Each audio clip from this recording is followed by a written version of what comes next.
All right, thank you so much.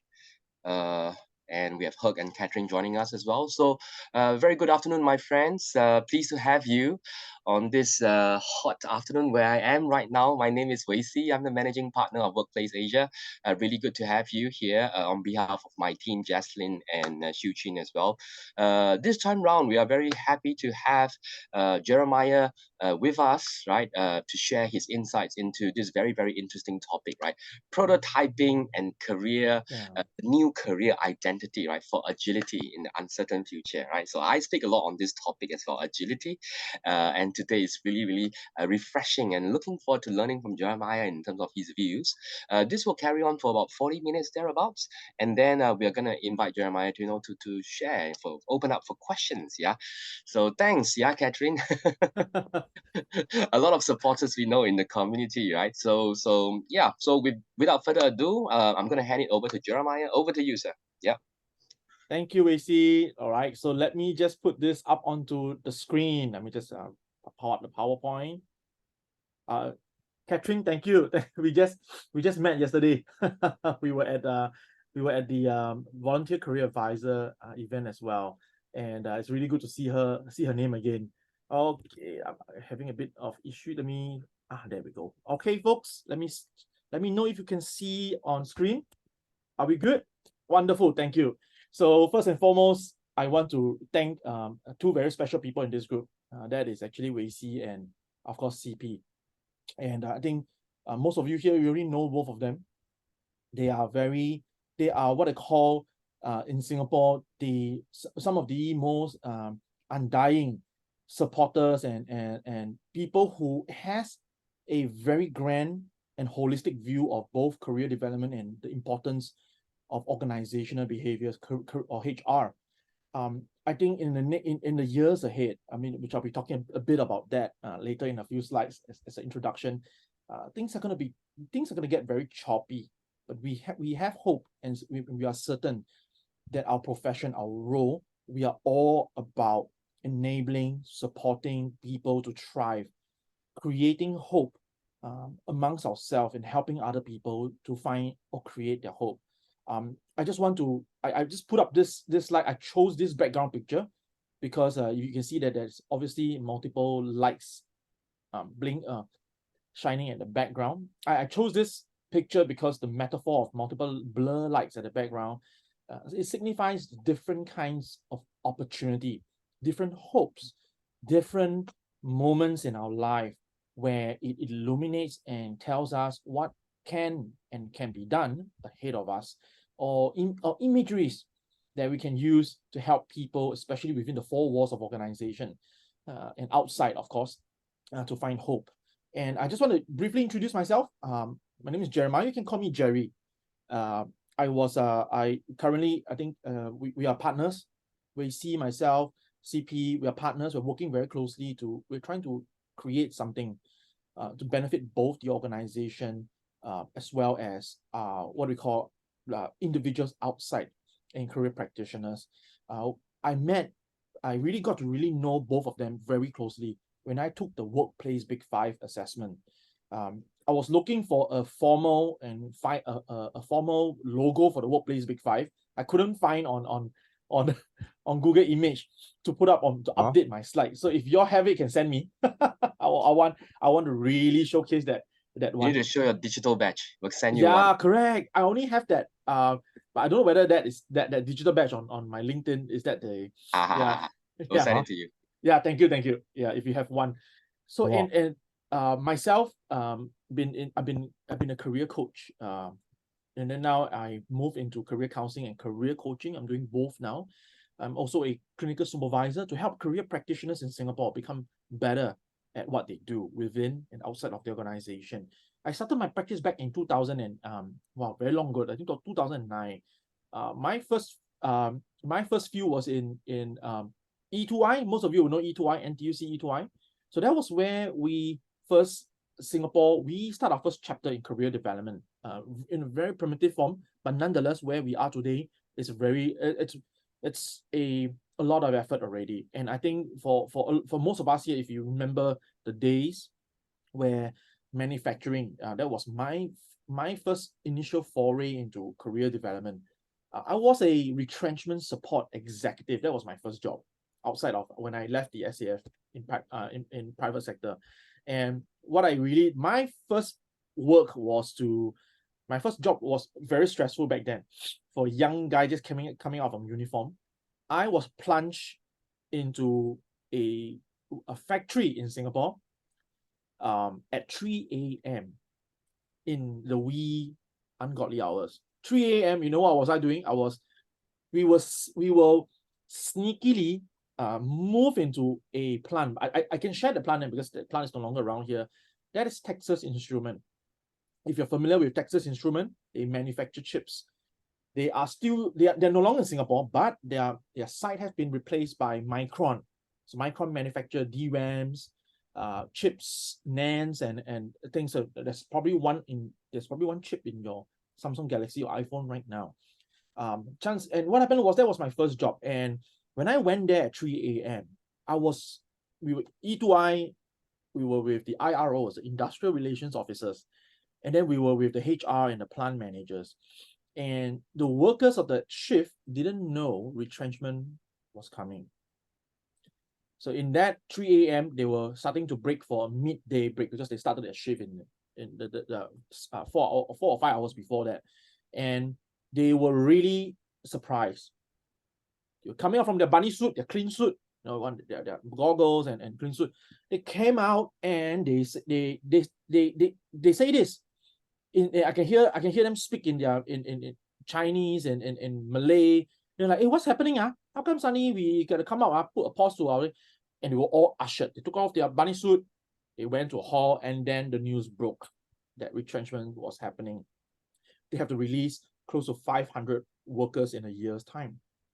And that was where I started to see tears rolling down their eyes, because these people, they've done nothing but production operator, production technician, production line technician, plant line supervisors, plant managers, plant general managers in HGST, Seagate, in Ang Mo Kio Seagate, Dry Docks, Wing Thai Factory. You guys probably heard. These are all our household name. And of course, if you remember, we used to have HGST and Maxtor hard disk in Singapore. Maxtor doesn't exist anymore because we know who bought over it. It's Western Digital. So those were the days. That was how I started my career practice. And what happened was I realized that these people, when they came out to cry, there weren't a lot of support for these people to transform themselves. And so I asked myself this question. I said that I could connect with that, because when I gave 7 years and 7 months of my life to protect the nation as a professional soldier, when I came out, I received little to no support as well. I was literally on my own. And I could identify with all these workers who have given 15 to 20 years of their life. They know nothing. They only know production operator, moving wafer chips in 200 and 150 millimeter chips, moving around the plant, ensuring these chips go somewhere for QA, QC testing before ending up in computers and laptops. They don't know what to do next. So that was where I realized there has to be something that we can do for these people. And as the world becomes more VUCA, as the world becomes more terrifying, work is becoming more Barney. Now we don't use VUCA anymore. We use BANI. Benny, sorry, no, not Albani, the Bunny and Friends from the purple dinosaur that dance around with kids and friends. And I think this is what is happening in Singapore as around the world as well. We have two conflict at the moment right now in the Middle East and in the Western front. It's the world is becoming very unstable. So the question that begs to be asked is, how do we help people manage the careers? And most of the careers and people that we have today, they are, well, thank God, our unemployment is still very low in Singapore. So thank God for that. But we can't just rest on our laurels, even if our unemployment numbers are lower than before COVID-19. So that's amazing. We entered COVID-19 with 3.7% unemployment rate. We are now at 2.6%. So something good must have happened either during or just before the COVID-19. But we can't take things for granted. So and of course, things are not just that simple, because just because people are employed doesn't mean they are happily employed. Just because they are employed doesn't mean they are happily productive, innovative, competitive, and happy at their workplace. So this is what Randstad said earlier. I'm just painting a bit of background before I dive into the meat of the matter. And well, Randstad found that 40% of Singaporeans rather be unemployed than to work. That's sad. And I was giving this talk yesterday as well at one of our TUSUD. That's the TIC and the German organization that does testing and ISO. They're going all in on career development. And they were saying this, they say that one of the things the CEO was telling me, hey, we really need to better engage, increase our employee engagement index. We really need to do that. And this is why, because everywhere now, bosses, management, CEOs, COOs are concerned because, well, employees are unhealthy at work, if I may use the word. And if any one of you here, you've come from Filipino, Indonesia, yesterday when I was at my consultancy, we had head of HR from Filipino and Indonesia. So when I was also talking about this news, they were like, they high-five each other. Yeah, we beat Singapore. I said, yeah, some things, there are some things that we don't want to be number one, right? And this is not something we want to be number one. In fact, a lot of time it became a race to the bottom. In this case, it is. And this is something that CP, we see myself, we're very concerned about. And because and this costs money. We all know that as HR and leaders. And it's not just the working people, it's the younger generation as well. So 40%, in fact, 2 days ago when I was preparing for my exam, right, my PhD exam, the news came out. They said, hey, Gen Zs are testing HR parameters, Must I really work from home? Must I really work in office? Who say one? If you don't, what can we talk about this? Can we negotiate? Things are not the same as it is. And of course, we've probably seen this news. This is not new. When we just came out from COVID-19, there was a whole phenomenon of quiet quitting. And quiet quitting is something that is still around. By the way, this morning I was just having a chat with my neighbor. We are having coffee at Bedok 85. My neighbor say this without shame. Say, Jeremiah, I know you're a career expert. I no shame. I tell you this, Jeremiah, I'm quiet quitting. My boss don't care. They don't help me to grow. I ask for more project. They don't want to. What for I do? Quiet quit lah. I just wait for the 31st every month, drop my salary. I just do the bare minimum. That's that's a Singaporean there for you. Yeah, it's everywhere. And then when the COVID-19 happened, quiet quitting, people were thinking that that's some American made up manufactured thing. Well, it turns out it's not. Because China has equivalent quiet quitting. It's called tanping. Literally in Mandarin, it means lying flat on the ground, motion, not doing anything, as you see on the picture. But if you think it's just an American thing, well, the World Economic Forum thinks it's a global thing. It's a global phenomenon happening everywhere. In fact, as I'm presenting and sharing here right now, maybe you are quiet quitting too. But look, it is a natural from a counseling psychology and psychology perspective. It is a psychological body response when things don't go well for us in environment. So this is why it's my belief that we do not find fault or hang people who quiet quit. In fact, we as an individual profession or as an organization, we need to do better. We need to do better to work to find and attract this talent so that they want to live, fight with us. And then to make matters worse, I'm not trying to say Singapore always like, oh, I was like, Jeremiah, are you bashing Singapore or what? I said, no, I'm just stating the fact. All right. So as a career practitioner, labor economy observer, and a PhD student, I state the fact, and then we decide how to make things better. So, and Singapore, again, we're number one in the region. In fact, not just region, but global in quiet quitting. So it's interesting. So this backs a lot of questions. So what are some considerations to why people are not why are people like that? And I was just having chat this with a lot of people, management, And their concern is actually in the boardroom, they're all very concerned because for one very simple reason, because quiet quitting costs the global economy close to 9 trillion US dollar.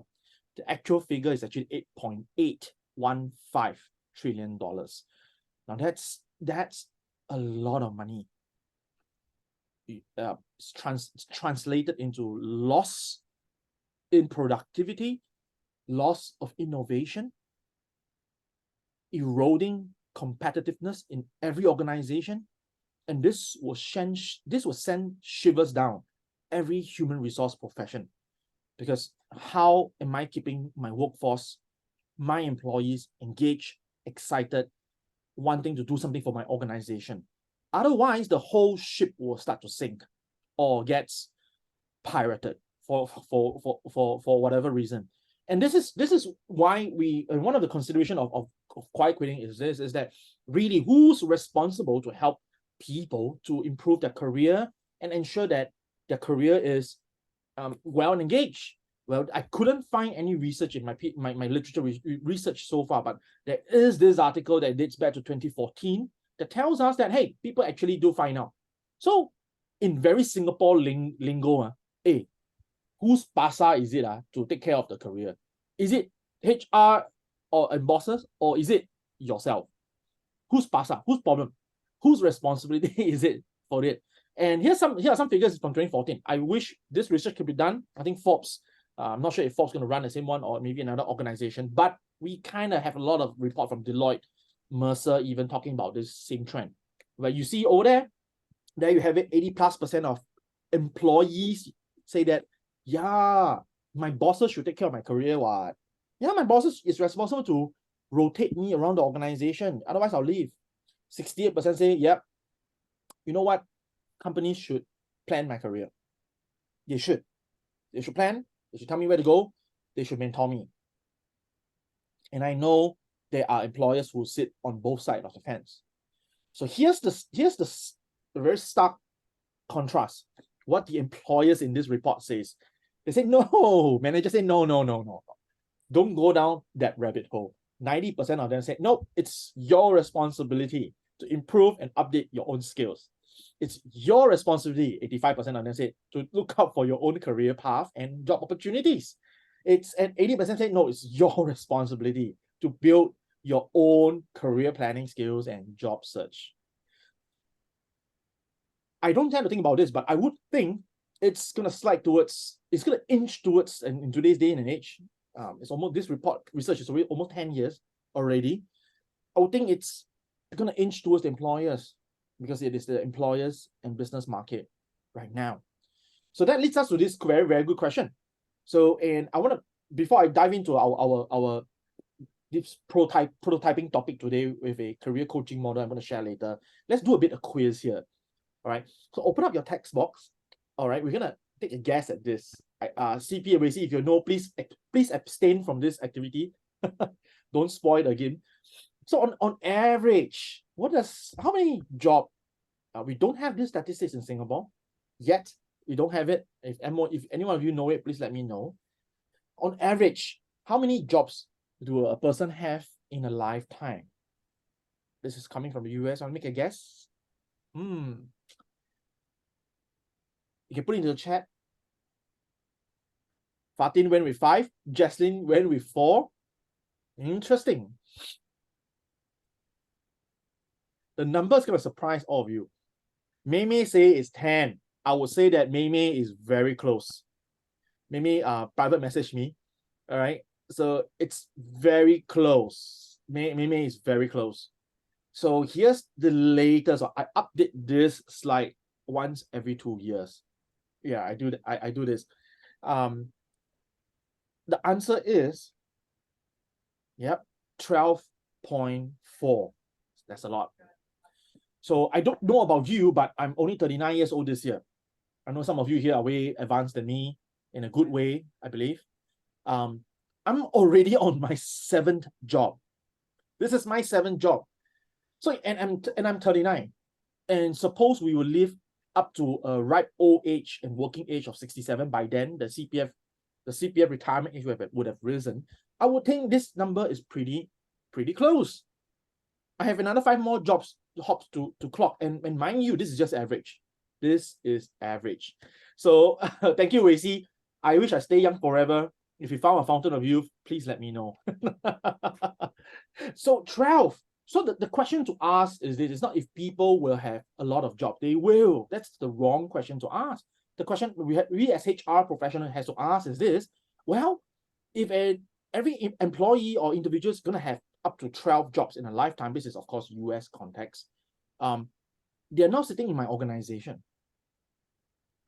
How many jobs are they in right now? Are they going to stay? Are they going to rotate jobs to attain that 10, as we may say, or the 12 or the 7 job that they will have in my organization? Or are they going to rotate outwards? And when they rotate out, will they come back?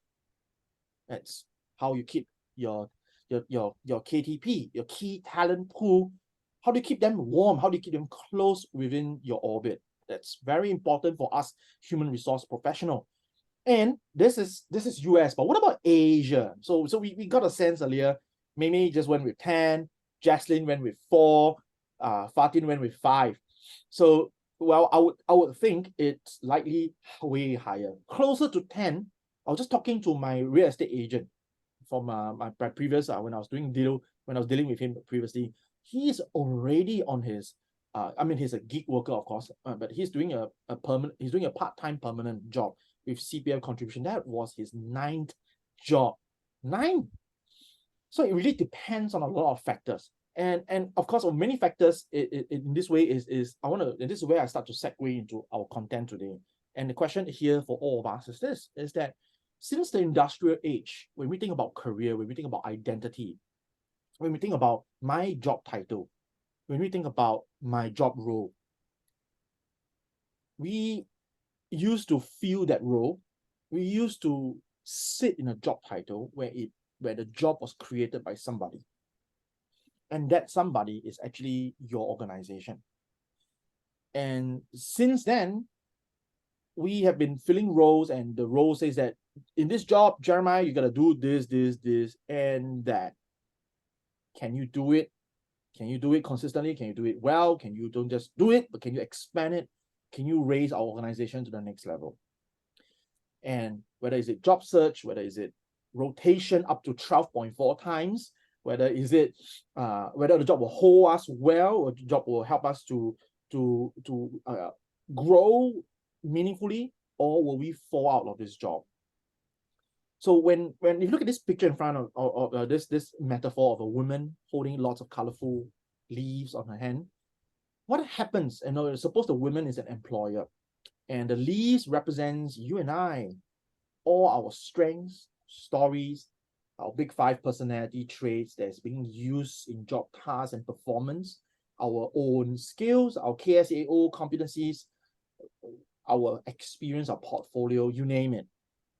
What happens if the employers, in this case the women on holding those leaves, decide to let go? Will we find a place or somebody to hold our story?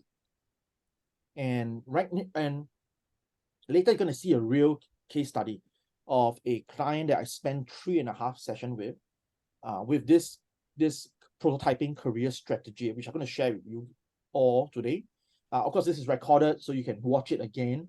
If you're interested, reach out to WC, CP, or myself. We'll be more than happy to share more with you. And this is essentially what happened around the world after the COVID-19, or during the COVID-19 actually. Unemployment around the world went up by close to 21% around the world. That's staggering amount of number. And researchers around the world are studying now what has happened to these people.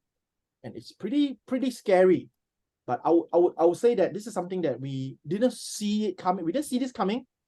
And there is already a solution. There is already a research created since 1997 that kind of forewarn, sound the alarm and say that, hey, based on this economic trajectory, here's a research, here's a model and theory that will prepare people for such a disastrous future.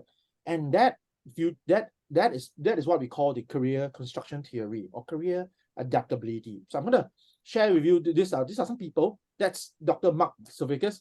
I call him my mentor from afar. I met him in 2016. He helped me change my life as well. And when he coined this model, career adaptability and career construction, he says that, hey, you know what? Workers in the 21st century is going to face repeated and frequent planned and unplanned work transition. And he said that in 2005. And then his right-hand man, which is my clinical supervisor today, Dr. Kevin Glavin, says that, you know, the career construction theory, career construction model is a postmodern theory of career choice, because we are preparing people for a dynamic, and if I may add, of course, if I may add, you know, complex, ever-changing, and unregulated career landscape. That's what's happening to everybody here today. And it's important that we ask ourselves this question, is that our employees in the organization, and maybe just for the matter, all of us listening here as individuals, how do you plan your career? How do you develop a career?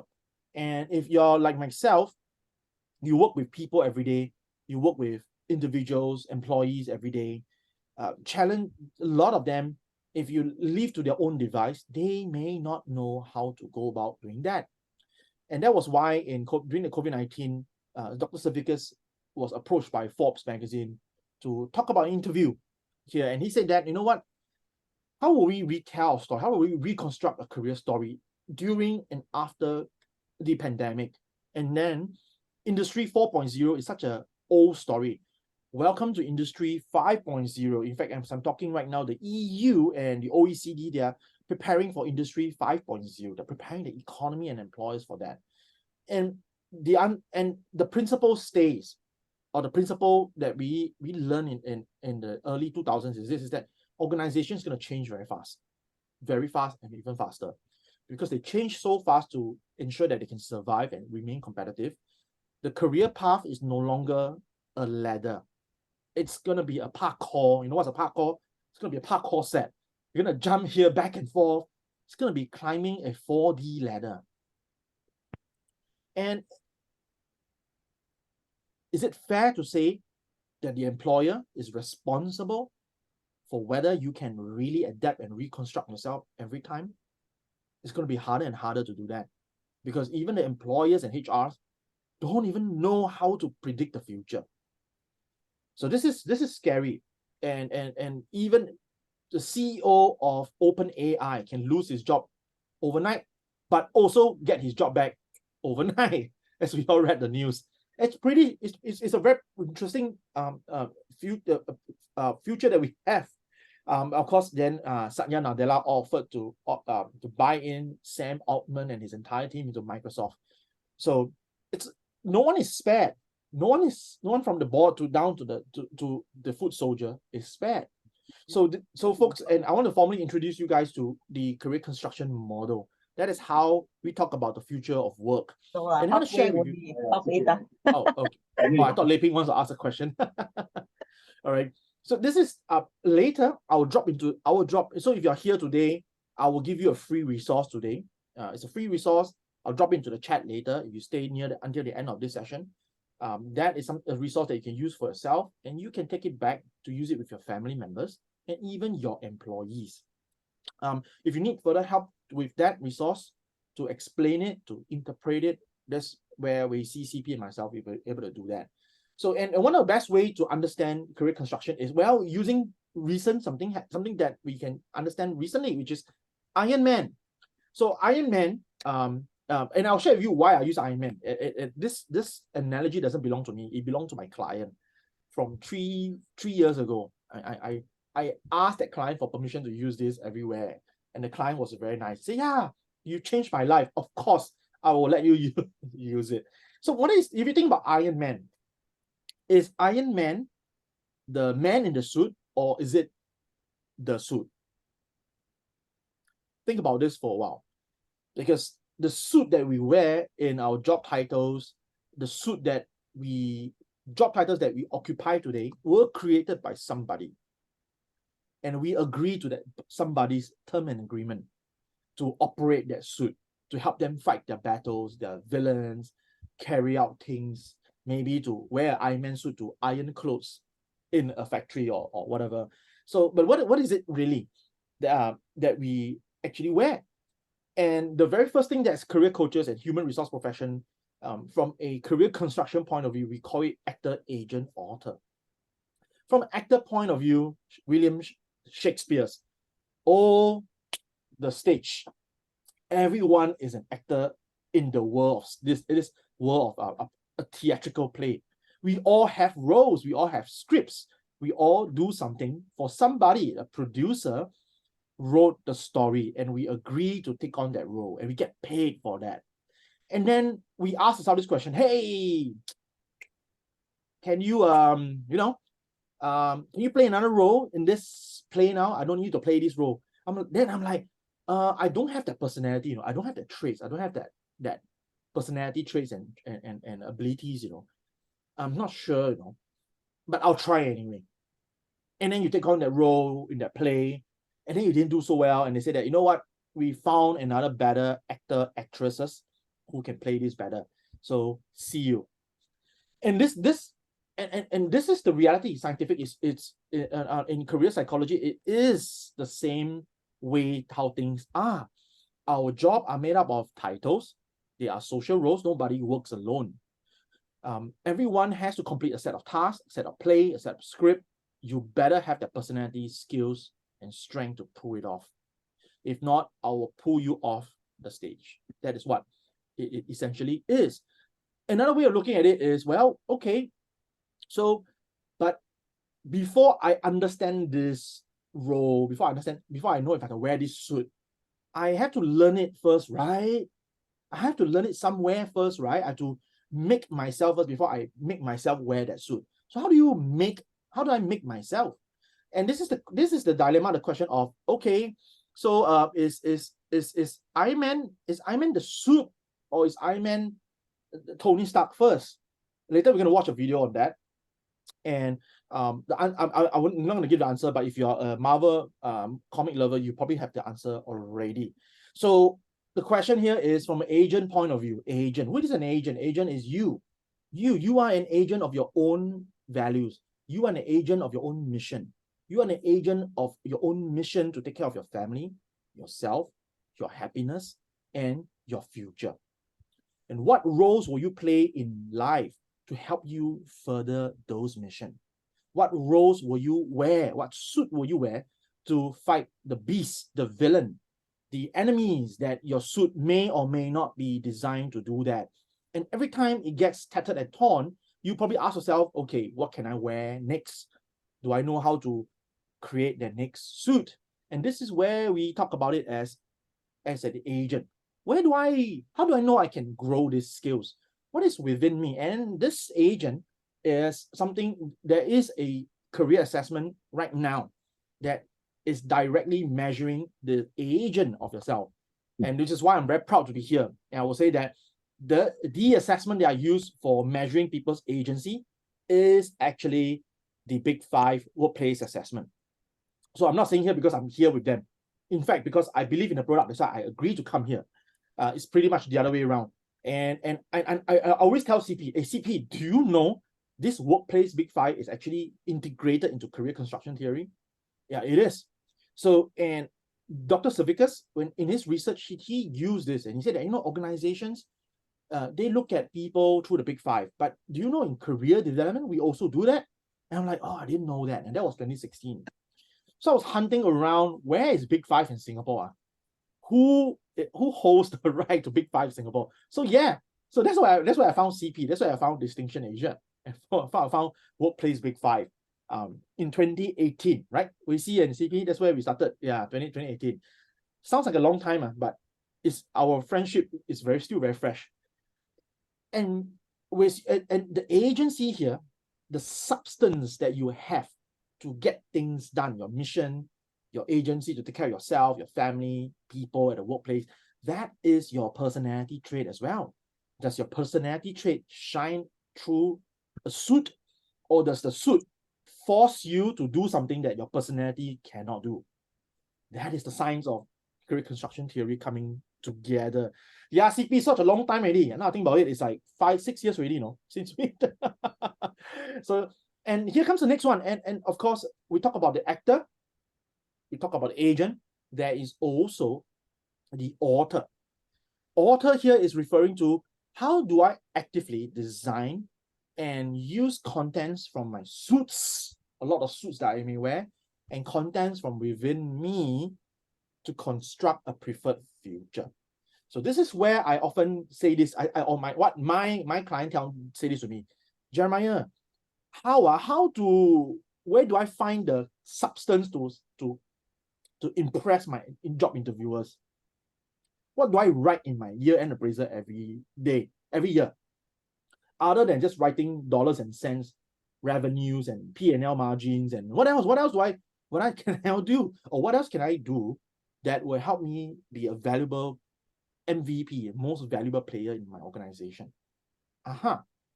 That's what this career construction model is all about. So, to illustrate this point further, we're going to watch a short video, and this video is chosen by my client of this case study. All right, it's not mine. I've learned from this client so much that this client, I can say, is one of the clients who changed my life, my own client in career coaching. And this is her video, right? So, CP, let me know if the audio is not Rosa, okay? All right. So I'm gonna turn off my video for a while and enjoy the video.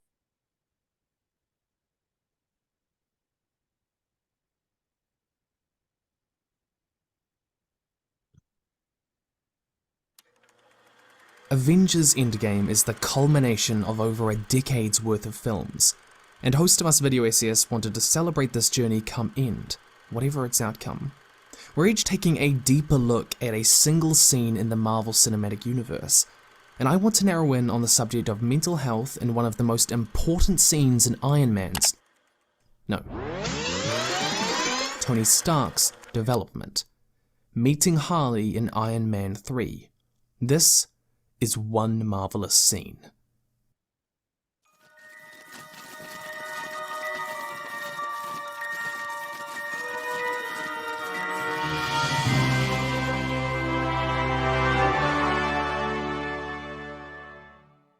Who is Iron Man without the suit? This is the question at the heart of Iron Man 3, and for all of his story till this moment, the line between who Tony Stark is and who Iron Man is has always been blurred. This begins with his famous confession at the end of the first film. I am Iron Man. I am Iron Man. This was a proclamation that there was no distinction between him and the suit. And I want to talk about this scene in particular because it's where this idea is first challenged, and the Iron Man is sharply split into two halves, the suit and the man. It opens with Tony crashing into the wilderness of the blistering and dark Minnesota countryside. The suit is dead, and Tony is alone. To make this separation even clearer, he loses Jarvis. Jarvis? Jarvis? Don't leave me, buddy. Someone who has always been with him, the artificial intelligence who had been there since the creation of the first real Iron Man suit. In this dynamic, the man is stripped of all connection to the suit, which is broken and battered, much like him. The role reversal in this scene further highlights the line that they have drawn. Where normally the suit would carry the man is now shown to be dragging the suit through the snow. The parallel between these two halves of Iron Man is reinforced in the cinematic imagery between them in the scene. The best example of this is that when Tony finally drags the suit to an empty workshop, despite just being a hunk of metal, Tony goes to the effort to set him up on the couch like you would an unconscious friend after a hard night. Let's get you comfy. You happy now? This shot uses a clear symmetry between the two. The suit has its right arm resting beside it in the exact same way that Tony has his arm on the suit. Their heads are also turned towards one another, acting as a reflection, a mirror, and Tony turns the suit head forward before he too sits back, maintaining that sense of symmetry. But why does this distinction matter? The scene uses this distinction to explore how Tony sees himself and how he sees Iron Man. Though both broken by the world, the man and the suit are broken in different ways. The suit is worn beyond repair, like a broken body after a battle, while Tony is plagued with what he describes as anxiety attacks. These are scars on his mental health after the near-death experience in the first Avengers film. Nothing's been the same since New York. Whether to call it PTSD, as some people do, is up to people far more qualified than me, but he clearly suffers from a severe anxiety problem that interferes with his capacity to function on a daily basis as he once had. It's because of this that part of Tony Stark's arc in the third film is learning to self-care when it comes to his mental health. For some, this is just reaching out to get help from others. For others, it's allowing yourself time to heal after a particularly traumatic experience. Tony has always had this emboldened sense of invulnerability, that he is in control, that things are not beyond him. And this is why the Battle of New York seems to have such lasting consequences for him. It confronted him with his mortality in a way that he was not prepared for mentally. His mind had always been his greatest asset, his refuge that he can always rely on when things go south. The idea that he can't fight this enemy from behind his suit is frightening. For Tony, self-care is allowing himself to be vulnerable, admitting he's not fine, relinquishing this need for absolute control. But at this point in the film, he just doesn't accept this. In screenwriting, a character needs to have a goal in any given scene to build into the narrative, and Tony's goal in this scene tells us a lot about where he is in his character arc. His focus is wholly on the suit's welfare and not his own, how comfortable the suit is, which materials he needs to fix the suit, the dialogue when Harley harms the suit. What happened to him? Life. I built him. I take care of him. I'll fix him. Like a mechanic. Not a Oops. good idea. What are you doing? You gonna break his finger? He's in pain. He's been injured. Leave him alone. Sorry. Are you? There is something of an externalization of Tony's pain and his mental state here. The man is overly dependent on the suit, because he still firmly believes that to be Iron Man again, all he needs to do is fix the suit, that he doesn't really need to take care of the man, because that strength comes from the suit.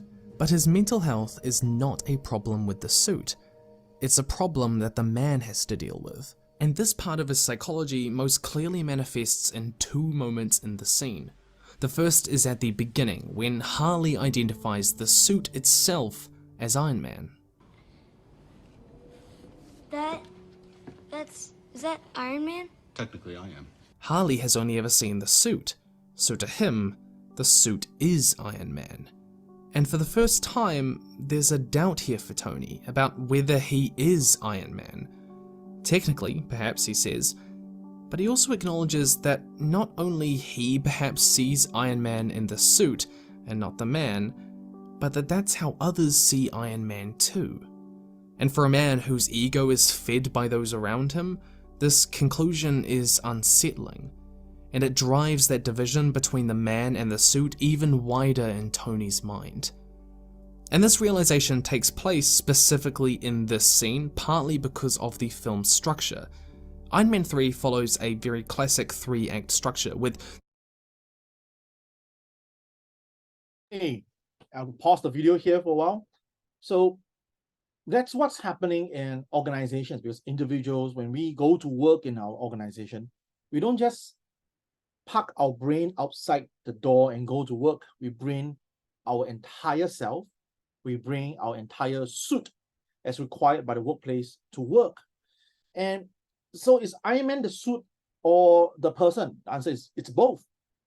And sometimes when our suit fails, get damaged, as my client says it, my career coaching client says it, they may not know how to repair their suit. They may not know how to take care of the person inside the suit, or they may not know how to design or prototype new suits. And at the end of the arc, Iron Man, by the way, the third picture that's on screen now is 100% generated by DALL-E, Microsoft AI, generative AI. If you literally type generate an image for me of Iron Man, Tony Stark creating different suits of variety, this image actually came out. So I was just playing around and I thought that's quite cool. I'll just put it into this slide here for today's session. And not only did he create suits for himself, but eventually he created suits for his own wife as well.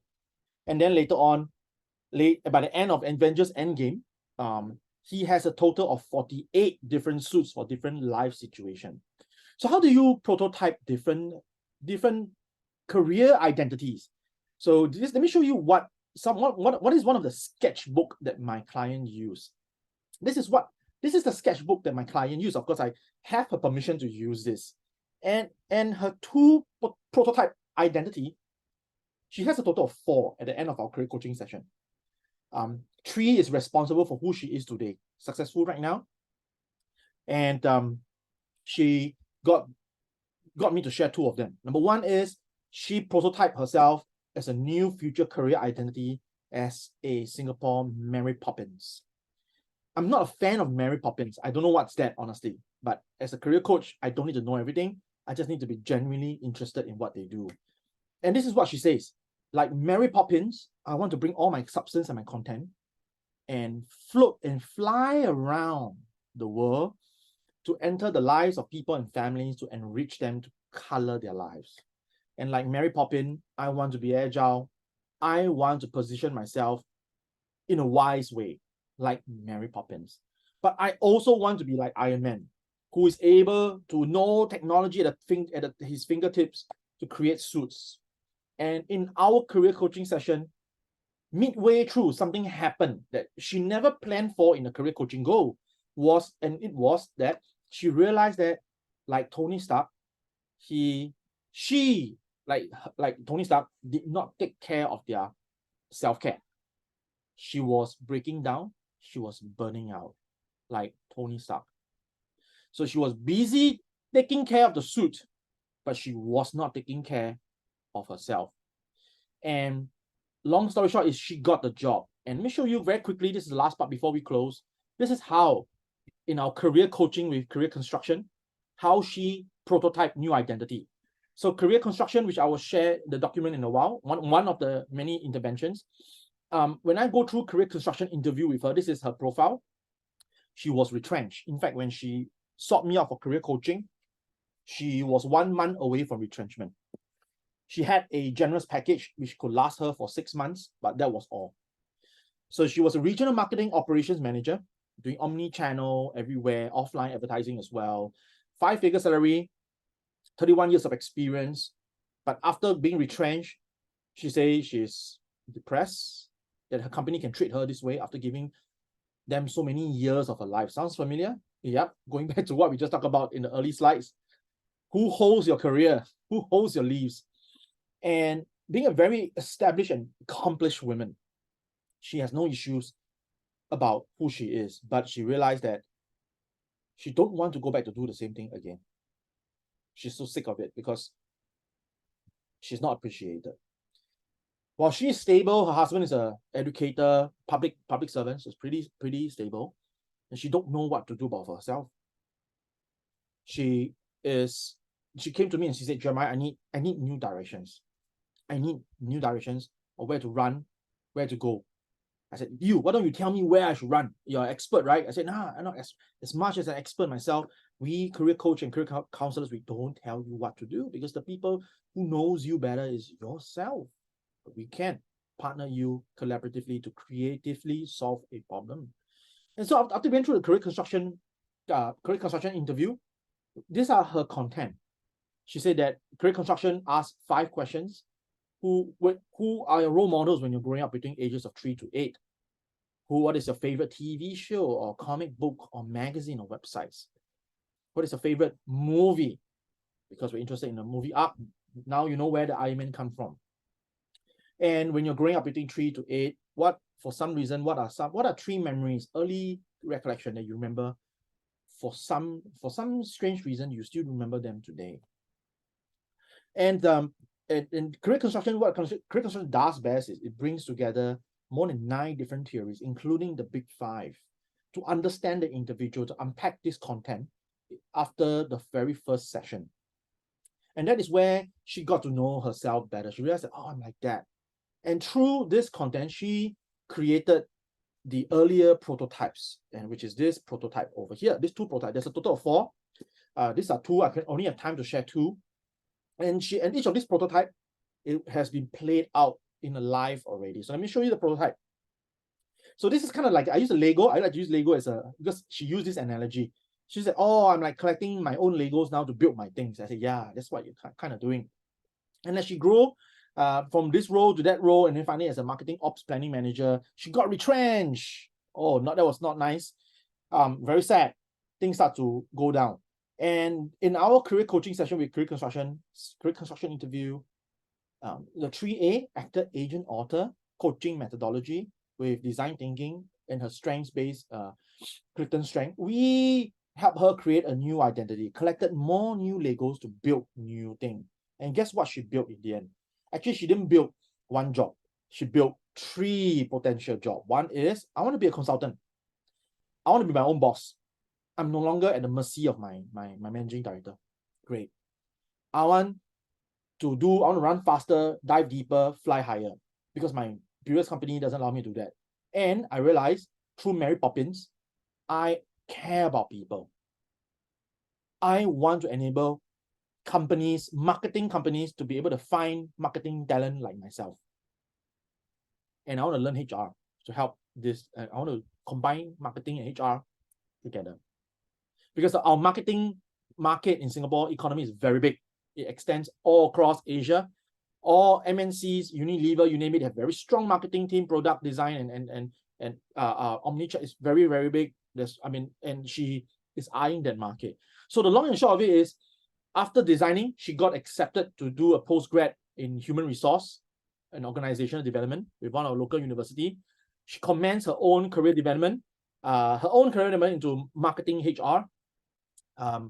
Last I heard, she's a headhunter right now. She's a headhunter right now for companies to find marketing talent, not just in Singapore, but overseas as well. And while she's doing that, she also realized that she wants to live out her prototype as Mary Poppins of meaningful life by doing volunteer management in a religious organization, where she translates her Iron Man, her traits, big 5 traits, her vocational personality, into a volunteer management leader to mentor and lead people in church become better. So this is how, in a nutshell, how career construction prototypes micro parts of new identity, test it out, prototype it, let it fly. If it doesn't work, it's okay. Try again. Go back to the whiteboard, draw something new, and do again. So in closing, this is the 3A. In summary, the agent, the actor, and the author. These are the 3 strategies of career coaching to help people prototype. And out of this 3A, actor, agent, author, new contents will come out. And as career coaches, we use this content to help people in career construction to create new prototypes, not just now, but for a lifetime. So thank you, everyone. Thank you for Gracie and CP for this simple sharing. I'll hand over the time back to both of you. Thank you, Jeremiah, for sharing, right? So how can we become better actors, agents, and authors, right? And that got me provoked as well. If you guys know CP, well, he has lots of experience to share in this as well. 12.4, come on. So opening this up to the crowd over here, thanks for staying with us. I know we are running close to 4 p.m. Yeah. So if you have any questions at all, just type in the chat box for us, or you can just have an open mic session as well. Yeah. Any questions at all from anyone?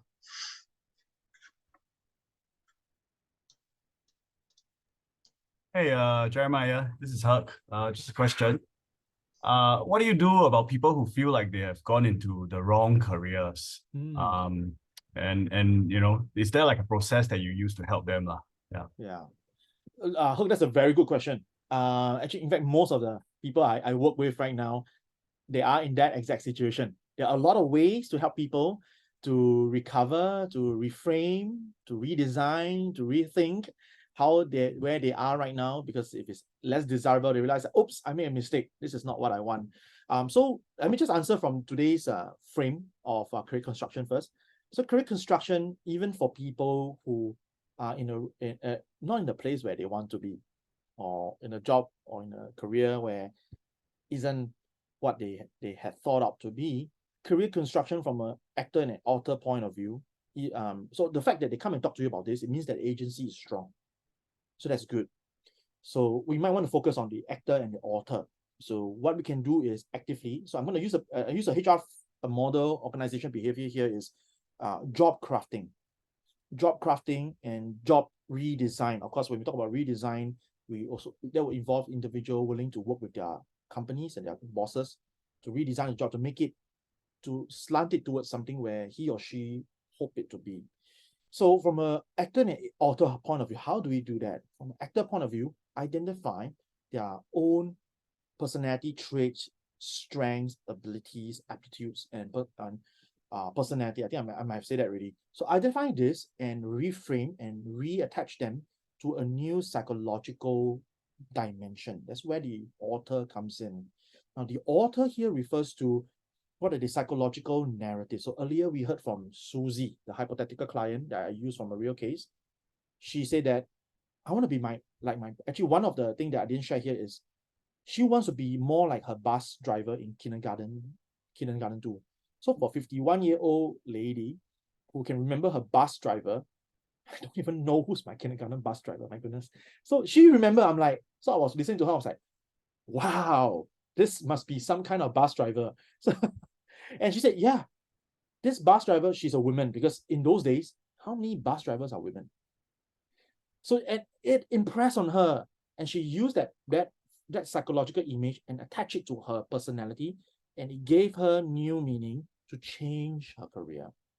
So this change mechanism, depending on, maybe you're speaking about a real person there, that change mechanism or process might be job crafting, job redesign, or as simple as creating a listicle of my actor, author, and agent, and then verify decision making or cost benefit analysis. If I do switch out my job right now, which is not what I want, can my actor, agent, author tahan or not? Can I last through with my actor, agent, author or not? So that's one way. There are other ways as well, helping the person to take on a side gig of volunteer work to meet the needs, even if the day job might not be satisfactory. So what do you think? Yeah, no, I really like that because so I worked in the social sector previously for close to 10 years, and people often say, you know, I'm tired of my corporate life, tired of Yeah. politics, I want to join social. Then I'll tell them maybe you should try volunteering and try it out first lah, right? And social also has politics, also has whatever. Yeah. So I think it goes back to your thing here, right? Who you want to become next? Yep. It's about which part of social you like. Yep. I like your analogy about the Iron Man and the bus driver and all that. I think those are exercises we can do with some of our friends. Yeah. Yeah. So if I may add, like the bus driver and Iron Man and Mary Poppins, it sounds very fluffy here, but when an individual actually says that in a protected career coaching session or career counseling session, it means the whole world to them. Because behind those representation are utterances, words that they might struggle to ask and say in the world that they live in. Yeah. And so I guess this is a good time for me to share that document. Okay, let me just power up. Let me share this document with you guys. Gonna put it into Go the ahead, chat. Jeremiah. Yeah, you can do that. And I think what I gleaned from Herc's question was really this, relating this to our main topic today about agility as well, right? If you think about it, they might have a strong conviction. I think, I see, I hear, this is a great part. They feel like I need to quit my job for something to happen. But in the true essence of agility, you don't need to, right? Why not try it out? And volunteering is one of the best way, which is why we do so much work in this area where we don't get paid for some of the things that we do. Right, so that satisfies your soul, right? So agility, that's the essence. Do you really have to? If you don't, it doesn't mean that you will never find out. Find out. But then if it comes from them, if Mary Poppins comes from them, they see it by themselves, and then it becomes much more powerful. So our jobs really as psychometric practitioners, career coaches, our job is to ask the question to elicit that kind of insights, isn't it? Yeah.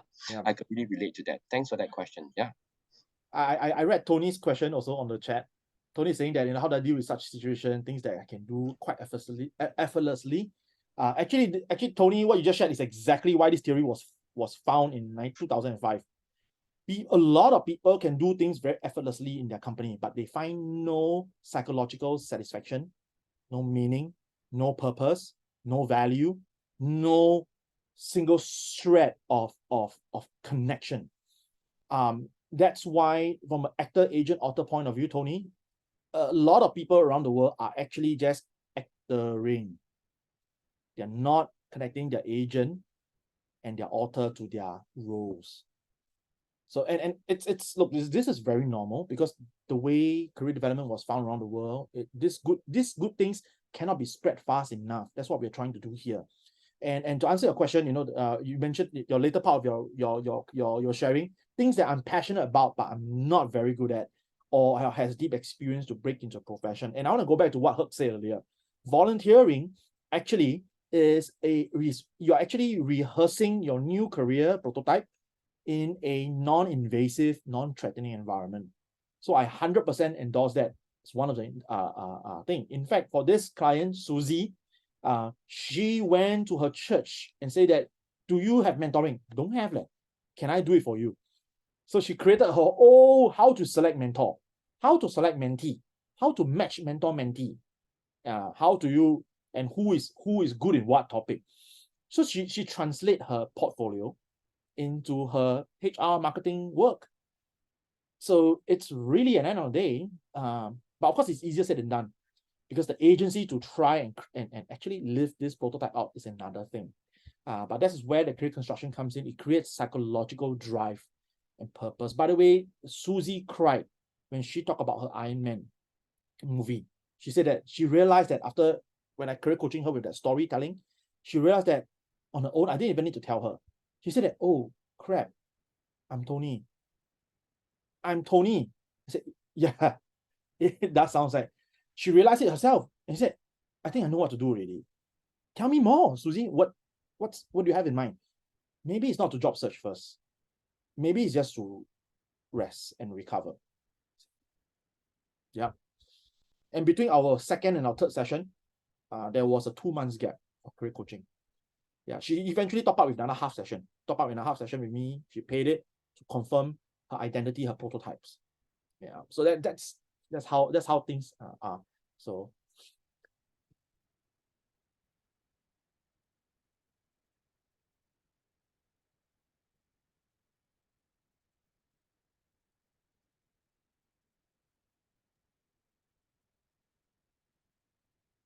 All right. I think any other questions? Anyone? I know we are running out of time, so just mindful. But thank you for staying behind and asking and help for your very interesting question. A very thought-provoking question.